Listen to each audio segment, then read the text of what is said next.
बिस्मिल्लाहिर्रहमानिर्रहीम। अस्सलाम वालेकुम। पाकिस्तान जिंदाबाद। लिल्ला जाबाज में आप सबको खुश आमदीद।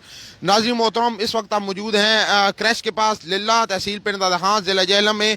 हमारे सामने ये आप कसीर तादाद मज़दूरों की देख रहे हैं। ये माइंस के मज़दूर हैं जो पीरखारा माइंस में होते हैं और ये एहतजाज कर रहे हैं। इनकी कुछ रिक्वायरमेंट्स हैं इनकी तनख्वाह के हिसाब से कि इनकी मजदूरी नहीं बढ़ रही पिछले 3 सालों से। उसके अलावा इनको कोई सहूलतें नहीं दी जा रही। ये इनके मुताबिक अब इनसे जानते हैं कि इनको क्या क्या मसाइल हैं।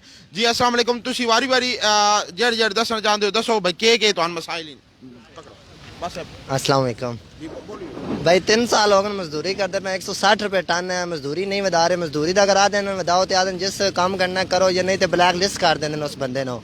तकरीबन इनाम भी कोई नहीं। 20 टन वजन लद्या तो फिर भी 200 रुपये इनाम है। 30 टन लद्या फिर भी 200 रुपये इनाम है। तो सारी टन्ना की मजदूरी बननी चाहिए सर। भाई जान ये गल है कि साड़ी कोई मजदूरी नहीं, कोई सान सहूलत नहीं दे रहे। ठीक है, सहूलत किस चीज़ की सहूलत नहीं है। इंजीनियर साहब ने 2-3 बारी ऐसा क्या दरखास्त भी लेकर दी है साड़ी मजदूरी वधाओ, उन्हें साड़ी मजदूरी नहीं वधाई। ठीक है, उन्हें मजदूरी साड़ी नहीं वधाई। दूजे नंबर पर वो जो बंदा अगर सामना वा वो मैं ही सामना, मैं नहीं उन्हें सैड उतो काम तो कर देना, उन्हें ब्लैक लिस्ट कर देना। ठीक है, 20 रुपये टन इनाम चाहिए, 50 रुपये साड़ी मजदूरी वधा तो साडा गुजारा होता। साडा 180 रुपये महंगाई कितना पहुँच गई है साड़ी। जी हाँ, हरून साहब आए वो जिंदा है तो वो साड़ी हर साल मजदूरी वधांदे आए। जी हाँ, दूजे जड़े पिछा फरम ही है कोई नहीं, साड़ी सहूलत कोई सहूलत नहीं है। बंदे किसी अंदर चोट लग वैंदी है उस कोई सहूलत नहीं दी वैंदी। ठीक है, कोई साडा हक नहीं है साढ़े वास्ते। अस्सलाम वालेकुम जी।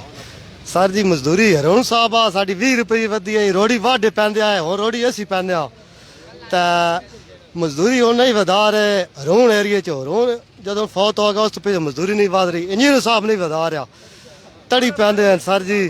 तो मजदूरी असी ਹੁਣ ਮੰਗ ਰਿਹਾ 50 रुपये मजदूरी ਮੰਗ ਰਿਹਾ, 20 रुपये इनाम टन ਦਾ।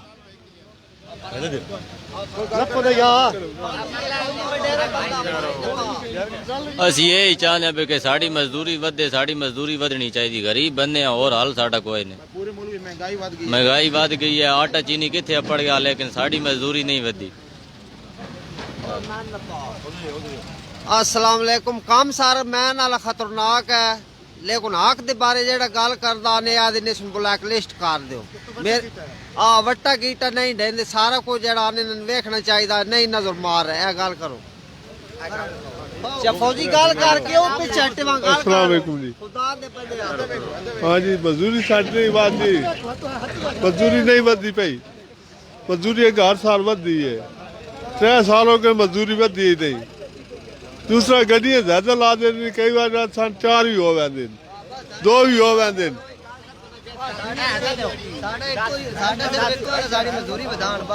अस्सलाम वालेकुम सर। जो ये बात नहीं बताइए, सबका एक मामला है। आप मेहरबानी कर सकते हैं तो हम पर शफकत करें।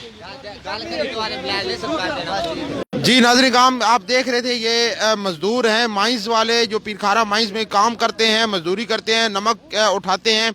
और ये इनका कहना है कि मुल्क भर में हर जगह महंगाई हो चुकी है, आटा दाल चीनी यही हर चीज़ महंगी हो गई है, लेकिन हमारी मजदूरी पिछले 3 साल पहले वाली है। और हरून साहब जब जिंदा थे तो वो हर साल मजदूरी बढ़ाते थे, लेकिन अभी मौजूदा इंजीनियर हमारी मजदूरी नहीं बढ़ाते। तो हम अरबाब इख्तियार से गुजारिश करते हैं कि इन मजदूरों को सुना जाए और उनकी दाद रसी की जाए। बहुत शुक्रिया जी। वज़ीर आज़म इमरान खान साहब तक भी ये मुतालबा रखते हैं कि इन मजदूरों को सुना जाए। बहुत शुक्रिया, अल्लाह हाफिज़।